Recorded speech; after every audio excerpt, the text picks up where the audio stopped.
안녕하세요. 고려대학교 산업경영공학부 강필성 교수입니다. 오늘은 이번 시간에는 비정형 데이터 분석의 9번째 챕터고요. 그 중에 첫 번째 꼭지, 9번째 챕터인 Document Classification, 문서 분류에 대해서 설명을 하겠고요.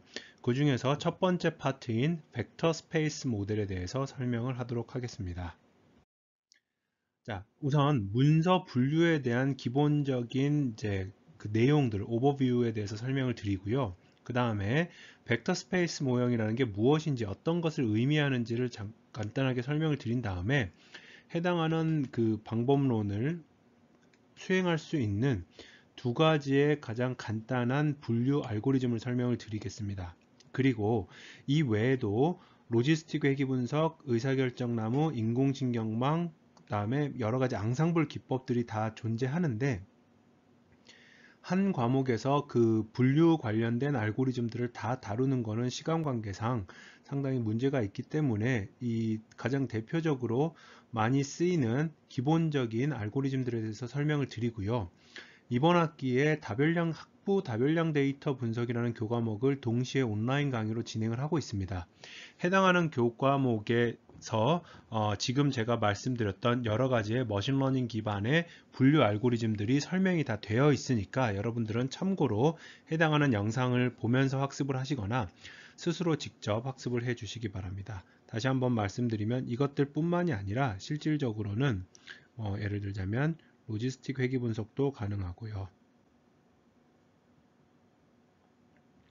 또는 인공신경망 또는 의사결정 나무 또는 굉장히 랜덤 포레스트라든지 그레디언트 부스팅 머신 그 다음에 어댑티브 부스팅 아다부스트라고도 하는데요. 이런 모든 것들이 벡터 스페이스 모델을 기반으로 해서 분류를 해낼 수 있는 알고리즘들입니다. 여러분들이 참고 삼아 알아두십시오. 자, 문서 분류라는 거는 결국은 이제 몇 가지 예시들을 역사적으로도 보면 1787년도부터 8년도까지 굉장히 역사적으로 중요한 문서들에 대해서 도대체 누가 썼느냐라는 것에 대해서 총 이 두 개, 12개 여기서 보시면 12개의 역사적으로 중요한 문서들에 대해서 도대체 누가 쓴 건지 저자가 아마 안 밝혀졌나 보죠. 처음에는. 그래서 논쟁이 많았었는데 1963년도에 이러한 분들에 의해서 풀렸어요.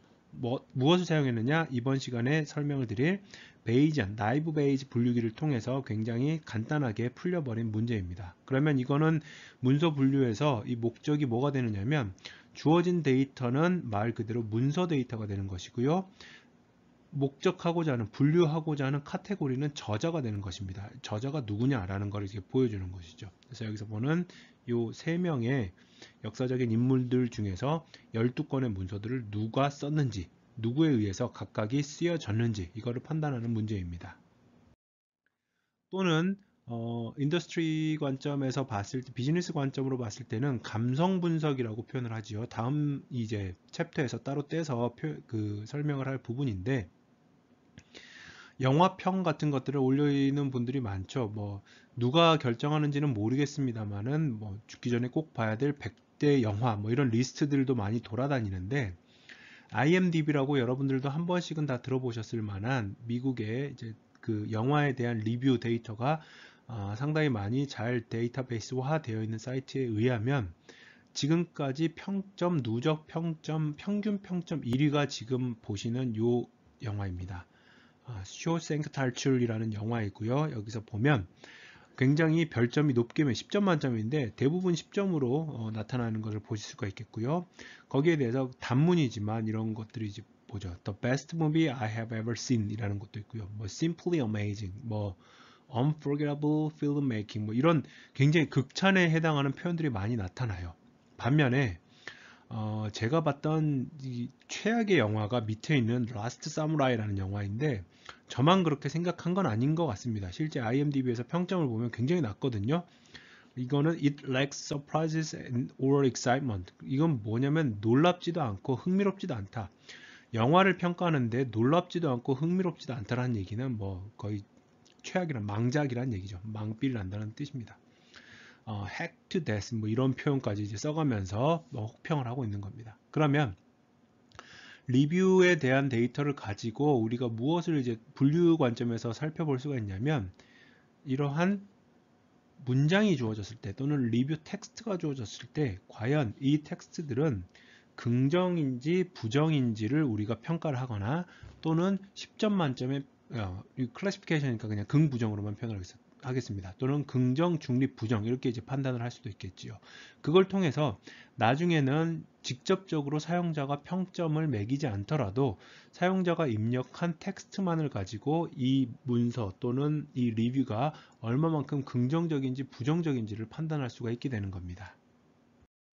또 한 가지의 예시는, 이거는 이제 어떤 임의의 그 캡처를 떠온 건데요. 웹에서 어떤 변수가 스팸인지 아닌지, 그러니까 어떤 그 이메일이 들어왔을 때 그 이메일이 과연 스팸 메일인지 아니면은 업무나 개인적인 내용의 개인적인 필요에 의해서 꼭 읽어야 되는 메일인지를 판별해 줄 수도 있습니다. 그러면 본문, 여기에 해당하는 이 본문 또는 뭐 서브젝트까지 메타 정보도 쓰긴 하지만 이게 이제 X가 되겠고요.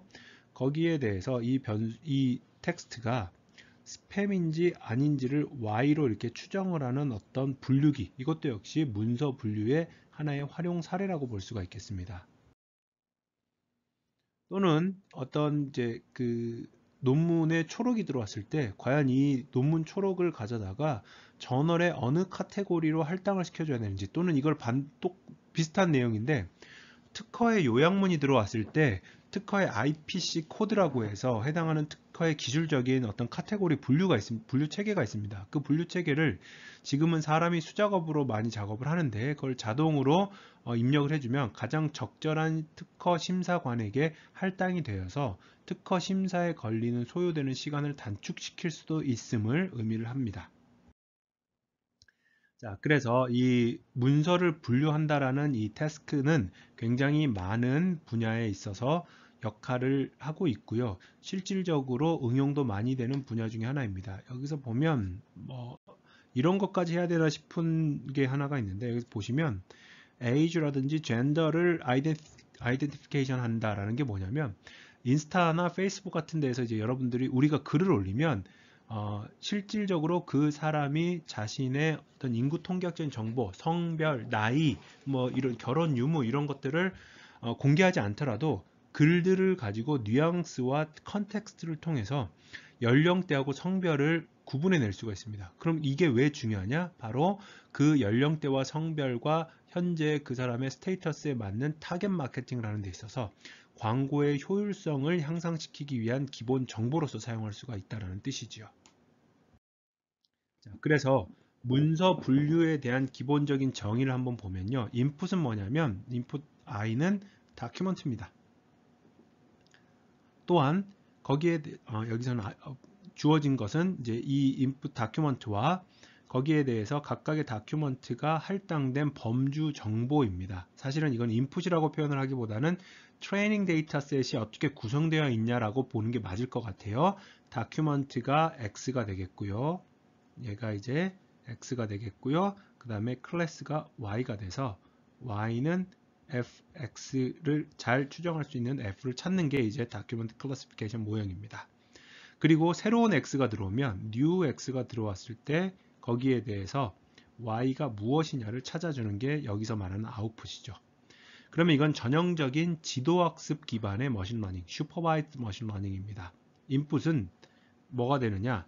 이 트레이닝 데이터, 다큐먼트와 그다음에 클래스 레이블 간의 쌍들이 바로 트레이닝 데이터가 되는 것이고요. 그걸 통해서 이 f라는 함수를 이제 우리가 찾는 게 목적이 되는 겁니다.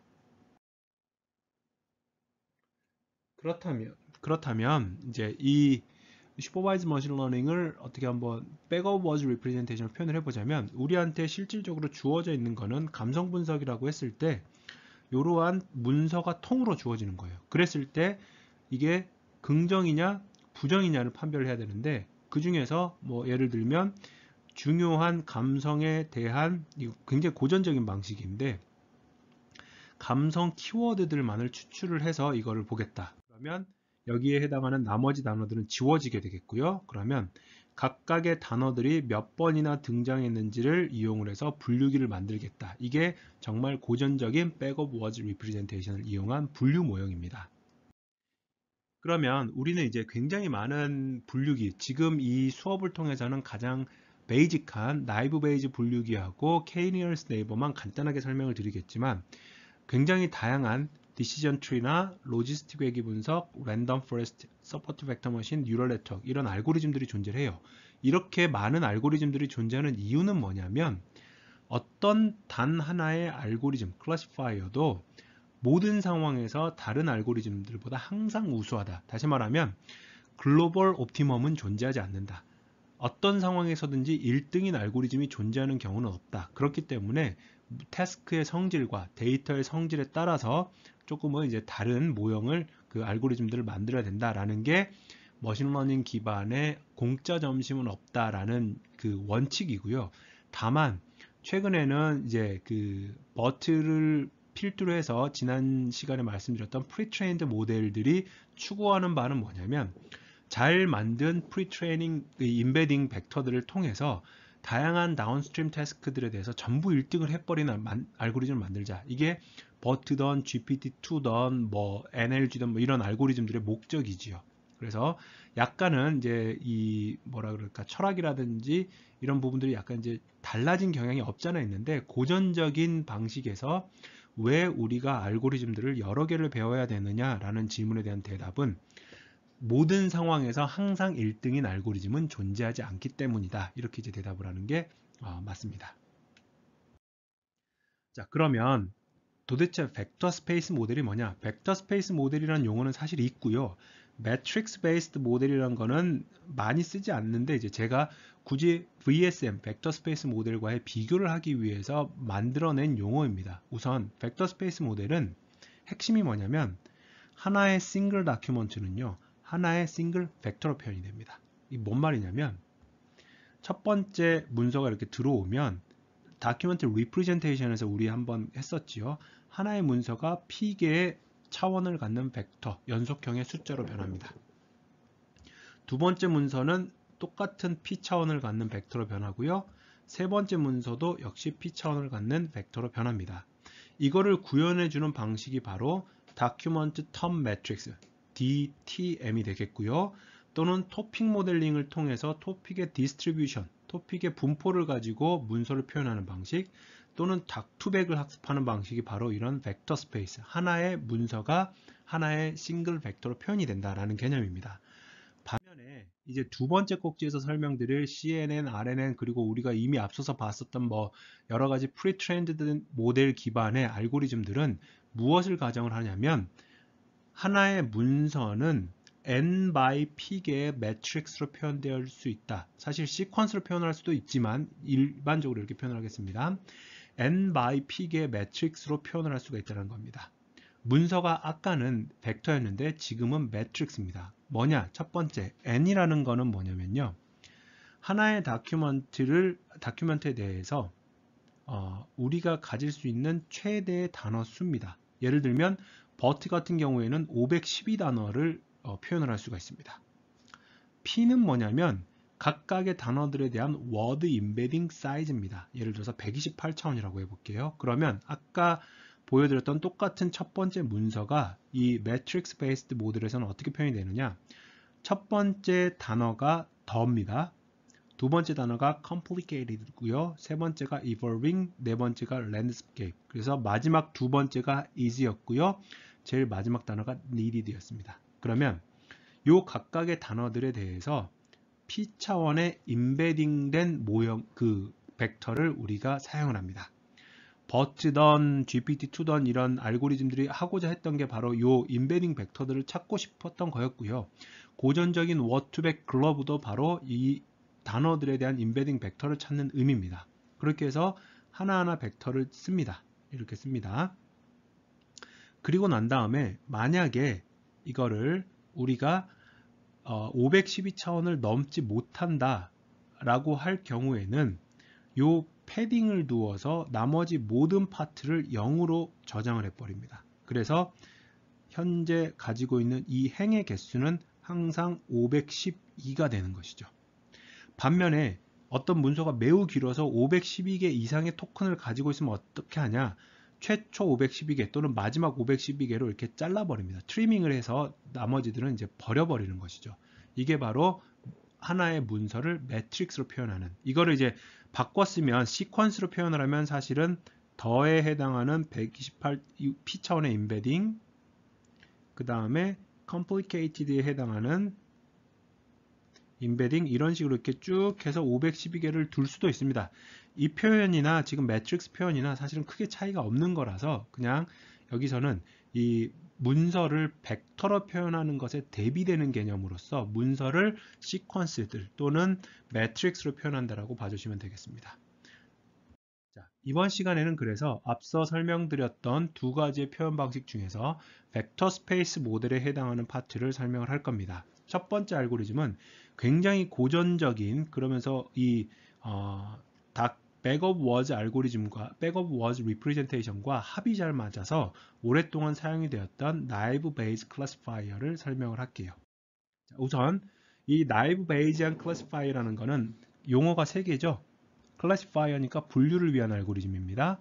베이지안이니까 베이지 규칙을 쓸 겁니다. 그리고 난 다음에 도대체 나이브가 뭐냐, 이것만 이제 알면 됩니다. 우선 베이지 규칙을 한번 볼게요. 여기에 있는 이 P, 이 조건부 확률 x1이라는 입력과 x2라는, 지금 여기서는 우리는 딱 두 개의 입력 변수만을 가정을 할게요. x1과 x2라는 입력 변수들이 주어졌을 때 i번째 클래스에 속할 확률이 얼마냐라는 것은 베이지 규칙을 통해서 이 조건절과 결과절을 이렇게 바꾸고요. 여기 보시는 것처럼 그 다음에 여기에 해당하는 이 결과절에 대한 확률값을 정의를 해주고요. 그 다음에 이 조건절에 해당하는 확률값을 분모로 두면 이렇게 됩니다. 좀 더 단순하게 말하면, 이거 혹시 그런 분들 없을 거라고 생각하는데 처음 보는 분들을 위해서 베이지 규칙 다시 한번 설명하자면 P, A 기분 B는 조건부 확률에 의거해서 정의에 의해서 P, A, B가 됩니다. 그렇죠? 그러면 이거는 다시 한번 쓰자면 P, B분의 P, A 분의 P, A, B 곱하기 P, A가 되죠. 그러면 이걸 다시 쓰면 P, B분의 이 파트가 이제 조건부 확률이 다시 되는 겁니다. P, B 기분 A 곱하기 P, A가 되죠.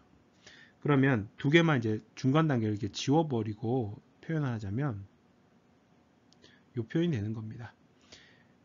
B가 주어졌을 때 A가 발생할 확률은 결국은 A가 발생할 확률 곱하기 A가 주어졌을 때 B가 발생할 확률을 B가 발생할 확률로 나눈다. 자, 이거는 이 파트를 다이렉트로 계산하기 어려울 때 각각을 디컴포즈를 해서 계산하는 방식이라고 봐주시면 됩니다. 자, 이건 지울게요. 자, 그래서 이렇게 이제 나오게 됩니다. 이 조건부 확률을 통해서 베이지 규칙을 사용을 했는데 도대체 나이브의 개념이 뭐냐라는 거는 가정을 이렇게 합니다. 모든 변수들이 통계적으로 독립이라고 가정을 해버리자. 실제로 어떤 사람의 키와 몸무게를 가지고 성별을 예측을 하려고 분류를 하고자 한다면 사실은 키가 크면 클수록 몸무게는 더 많이 나갈 겁니다. 기본적인 골격이 있기 때문에. 그럼에도 불구하고 그건 모르겠고 키랑 몸무게는 서로 독립, 이렇게 가정을 해버리는 게 이 나이브입니다. 그래서 이 나이브라는 효과가 어디서 나오느냐면 두 변수가 독립이면, 두 사건이 독립이면 PA 곱하기 B는 PA 곱하기 PB로 표현이 되잖아요. 그렇기 때문에 여기서 보시는 요 파란색 파트가 요 두 개의 조건부 확률이 따로따로 이렇게 계산이 된다는 뜻입니다. 여기까지 이해되시죠? 자, 그러면 이걸 통해서 우리는 이제 어떻게 생각을 하는 거냐면, 아까 한번 볼게요. 만약에 우리가 이 나이브 베이지 클래시파이어를 보면 이렇게 되는 거죠. P 어떤 이제 범주 긍정인지를 계산하기 위해서 기분 단어가 W1부터 WN개가 주어졌다고 해볼게요. 그러면 여기에 대해서 이걸 어떻게 계산하느냐, 결국은 P W1부터 WN까지를 분모로 놓고요. P W1 기분 positive 곱하기 나이브 베이지에 의해서 P W2 기분 positive 이걸 쭉 곱해서 PWN 곱하기 positive. 이걸 전부 다 계산을 하겠다는 얘기입니다. 그리고 나서 공간이 모자라서 여기다 쓸게요. P positive에 해당하는 부분들을 사전 확률로 곱해주는 겁니다. 그러면 이거를 우리가 실제로 이 학습용 데이터를 통해서 계산을 하자면 각각의 j-번째 범주에 속할 이 사전 확률 prior probability는 전체 문서의 개수 중에 클래스가 j-번째 클래스인 문서의 개수를 계산을 해주면 비율을 그대로 만들게 됩니다. 그리고 요 CWI given CJ라는 거는 뭐냐면 vocabulary에 존재하는 모든 단어들에 대해서 여기에 대해서 CJ, J번째 범주에 포함되어 있는 등장했던 단어들의 카운트를 비중을 분모로 하고요. 해당 특정 단어가 J번째 클래스에 등장했던 비중을 분자로 했을 때 조건부 확률을 전부 다 계산할 수 있는 겁니다. 이렇게 해가지고 계산을 이렇게 쭉 하게 되면 아까 보셨던 것처럼 이 사전 확률과 조건부 확률들을 다 계산할 수 있는데 한 가지 이 단점이 뭐냐면 만약에 우리가 어떤 이 긍정 문서에서 긍부정을 분류하는 데 있어서 fantastic이라는 단어가 한 번도 등장을 하지 않았으면 이 조건부 확률을 계산을 할 때 fantastic, positive라는 요 카운트가 0이 돼 버리니까 전체가 0이 돼 버립니다. 그러면 하나라도 0이 되면 이 중에 지금 하나라도 0이 되면 전부 곱하기로 연결되어 있기 때문에 다 0이 돼 버리는 문제가 발생을 하죠. 여러 번 말씀드렸지만 문제는 발생을 하게 되면 고칠 수 있습니다. 문제가 뭔지 모르기 때문에 못 고치는 것이지. 자, 그래서 앞서 말씀드렸던 문제점을 어떻게 해결할지를 조금 이따가 예시로서 한 가지를 보여드릴 것이고요. 조금 더 이제 나이브 베이즈 분류기가 어떻게 작동하는지에 대한 기본적인 메커니즘에 대한 예시를 먼저 보여드릴게요. 영화 리뷰 텍스트를 긍정 또는 부정 클래스로 분류하는 문제입니다. 첫 번째 리뷰는 The movie was awesome, I really enjoyed it 이라는 이제 문장이고요. 두 번째 리뷰는 The movie was boring and waste of time 이라는 리뷰가 들어왔습니다. 그러면 이거에 대해서 이제 이 과거 우리가 가지고 있는 코퍼스의 학습용 데이터의 코퍼스를 통해서 각각의 단어별로 컨디셔널 프로버빌리티를 계산을 합니다. 그러면 이 파트 이 말은 무슨 얘기냐면 긍정 리뷰 중에 this라는 단어가 등장할 확률은 0.1이고요. 네거티브에 대해서도 0.1의 값을 갖습니다. 반면에 awesome이라는 단어는 긍정 리뷰 중에는 등장할 확률이 0.4, 40%인데 부정 단어에 대해서는 부정 리뷰에 대해서는 한 1% 정도밖에 안 나타납니다. 반면에 waste라는 단어는 긍정 문서에서는 한 2%의 비율로 등장을 하지만 부정 문서에 대해서는 35%의 비율로 등장을 합니다. 이러한 조건부 확률을 코퍼스를 통해서 우리가 가지고 있는 트레이닝 코퍼스를 통해서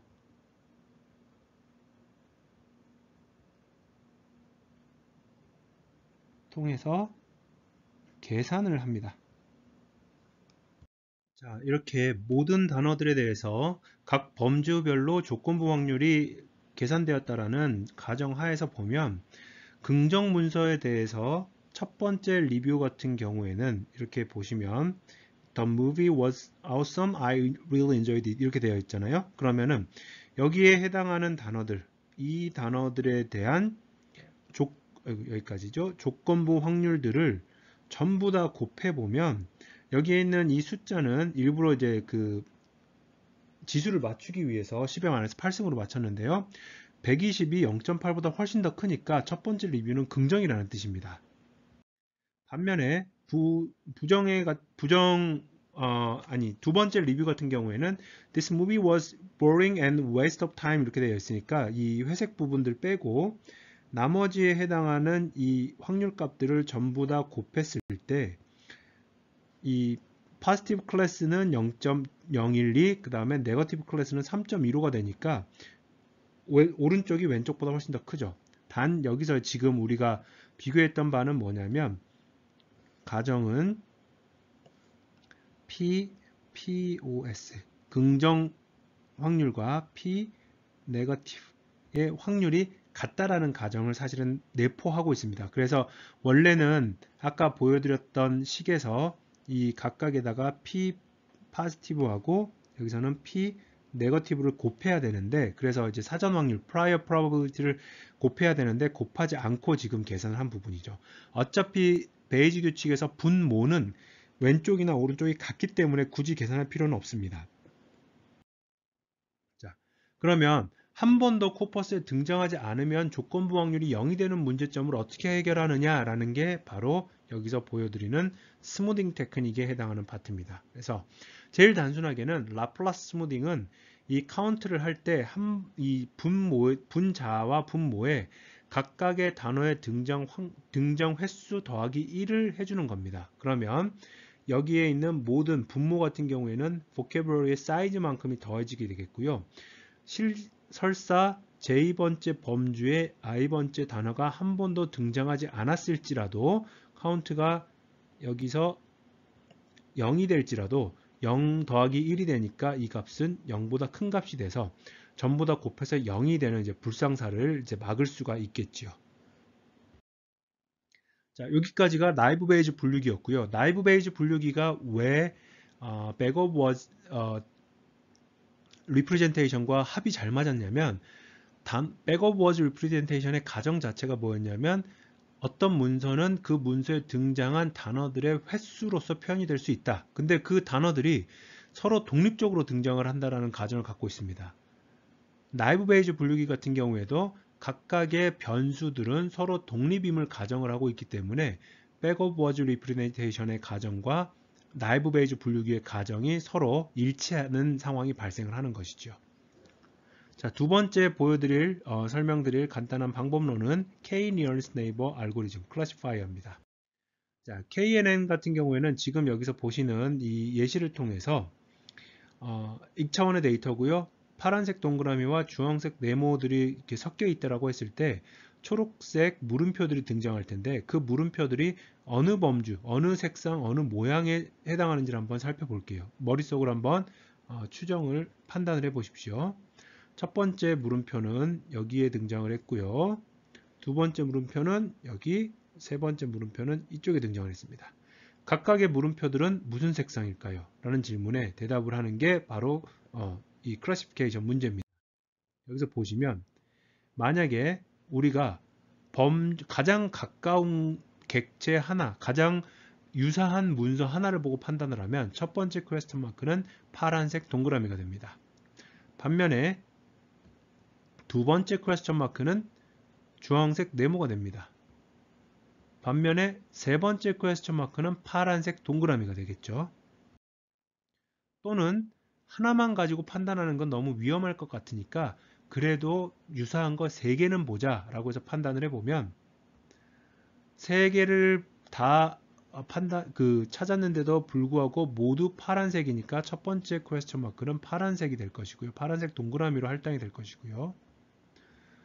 두 번째 퀘스천 마크는 주황색 네모로 할당이 될 것입니다.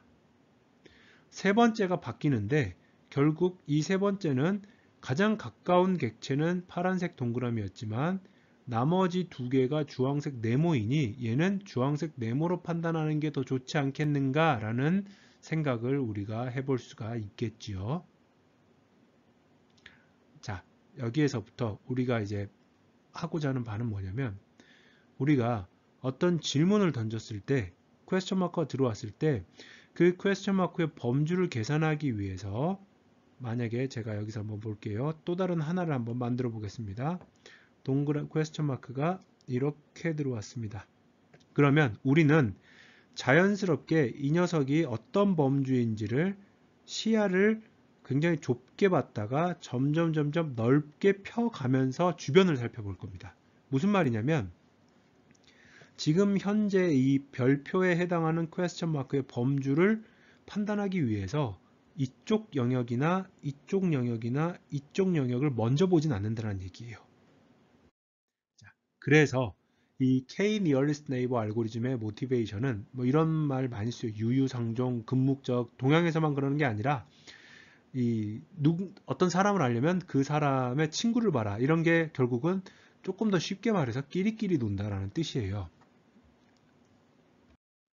그러면 이 KNN 클래시파이어는 결국은 뭐냐면 어떤 객체가 들어왔을 때 입력 변수 관점에서 그 객체랑 비슷한 데이터들을 먼저 찾고 그 객체들, 유사한 객체들의 범주를 살펴보고 대다수의 범주로 분류를 해주겠다라는 게 바로 KNN 클래시피케이션의 목적입니다.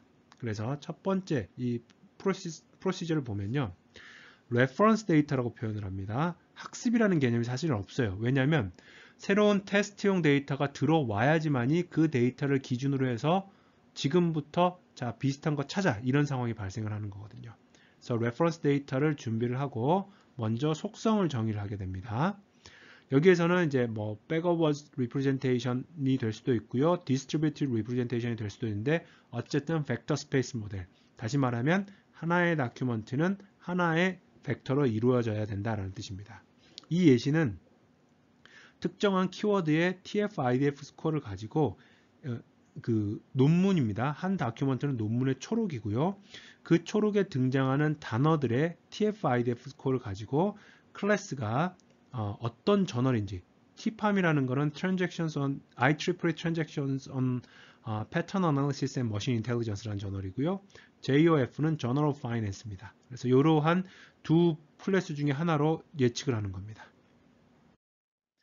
두 번째 스텝은 Similarity Measure. 왜냐하면 가깝다, 유사하다라는 개념은 어떻게 보면은 그 정성적인 개념이 될 수도 있고요. 그걸 얼마만큼 유사하다라는 개념을 얼마만큼 정량화 시켜줄 것이냐라는 거에서 유사도는 보통 거리에 반비례를 하니까 우리가 주로 많이 쓰이는 민콥스키 디스턴스, 오더 P의 민콥스키 디스턴스를 씁니다. 계산은 이렇게 됩니다. 각각의 좌표를 빼서 P승을 하고 다시 P분의 1승을 하는 건데 P가 2일 경우가 우리가 가장 많이 쓰는 유클리디언 디스턴스가 되는 것이고요. P가 1이면 각 좌표계, 그러니까 여기서 예시를 한번 보면 여기가 A라는 점이 있고요. 여기가 B라는 점이 있을 때 A에서부터 B까지 최단 거리를 하게 되면 이게 P는 2인 유클리디언 디스턴스가 되고요. 각각의 축의 방향으로 이 빨간색 거리의 합이 결국은 P는 1인 맨하탄 디스턴스가 되는 겁니다. 보통은 이제 유클리디언 디스턴스를 쓰죠. 그런 다음에 아까 보셨듯이 주변 객체를 하나만 봐야 되느냐, 두 개를 봐야 되느냐, 세 개를 봐야 되느냐, 이건 사실 정답이 없거든요. 다시 말하면 K nearest neighbor에서의 K는 하이퍼 파라미터가 됩니다. 그래서 적절한 K 값을 정해주기 위해서 우리는 후보가 되는 K를 정의를 먼저 하고요. K가 너무 작으면 오버피팅하게 되는 경향이 있고요. 노이즈에 민감하게 반응을 하고요. K가 너무 크면 로컬 스트럭처를 잘 못 잡아내서 언더피팅을 하는 문제가 발생을 합니다. 그래서 검증형 데이터를 통해서 적절한 K 값을 찾아내는 게 우리의 목적입니다. 예시를 한번 보여드릴게요. 똑같은 데이터셋인데 K가 1일 때는 노이즈도 다 구분을 하려고 하다 보니까 정말 이상한 섬 같은 분류 경계면들도 막 만들어지는 것을 여러분들이 확인을 하실 수가 있습니다. K가 10일 때나 K가 20일 때는 어느 정도 패턴을 잘 찾아내고 있는데 K가 너무 커버해서 50이 돼버리면 위아래를 거의 이렇게 남북으로 나누는 로컬 스트럭처도 제대로 못 잡아내는 이러한 상황이 발생을 하게 되는 겁니다. 이렇게 해서 이제 적절한 K를 찾았다라고 치면 이제 컴바인을 해야 되는데 결합을 함에 있어서 가장 대표적인 게 머저리티 보팅과 웨이티드 보팅 두 가지입니다. 이 예시는 새로운 논문의 초록이 들어왔습니다.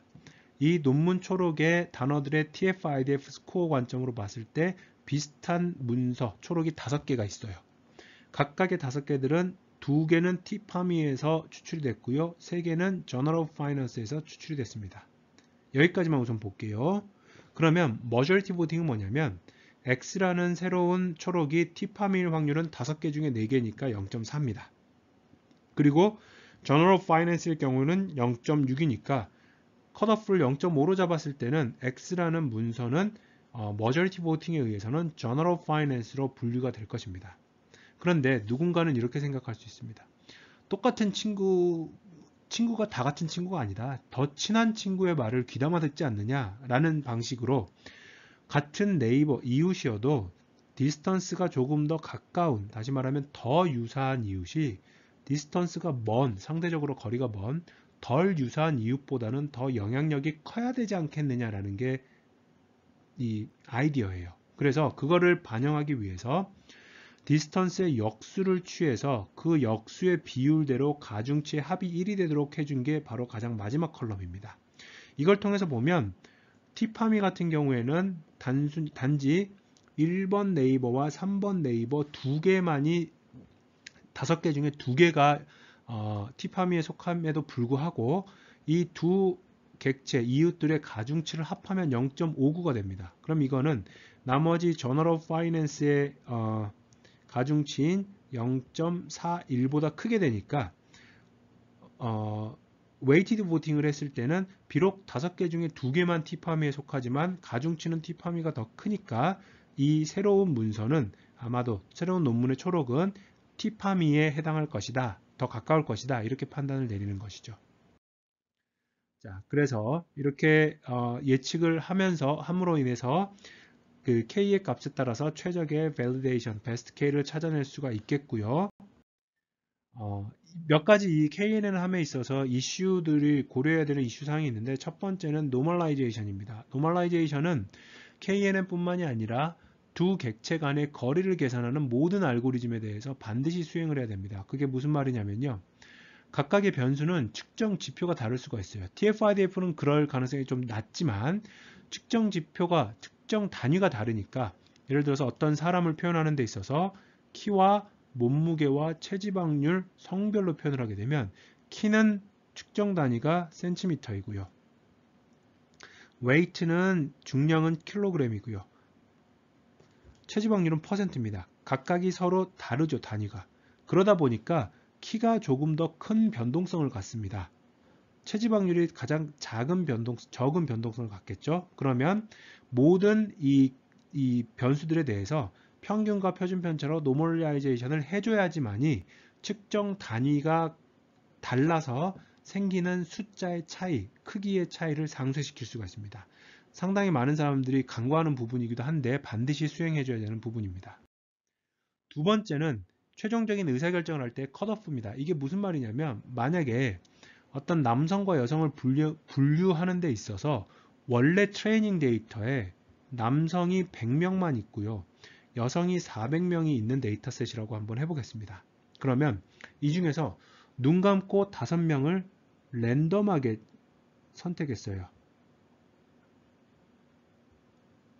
그러면 그 중에 남자가 5명 중에 남자일 확률은 기대값은 이걸 기대값으로 표현을 하겠습니다.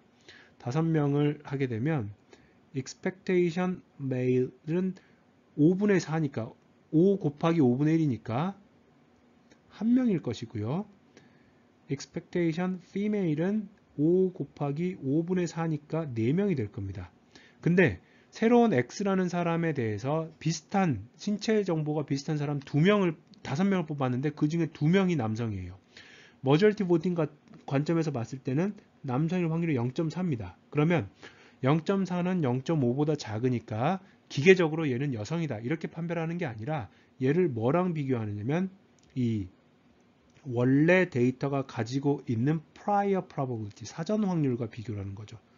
사전 확률 남성일 사전 확률은 사실 0.2였으니까 0.4는 0.2보다 크니까 정보가 주어졌을 때 정보가 주어지지 않고 랜덤하게 선택했을 때보다 남성의 비율이 높아졌으니 이 사람은 남성이다. 이게 KNN에서의 컷오프를 사전 확률을 통해서 산정하는 방식입니다.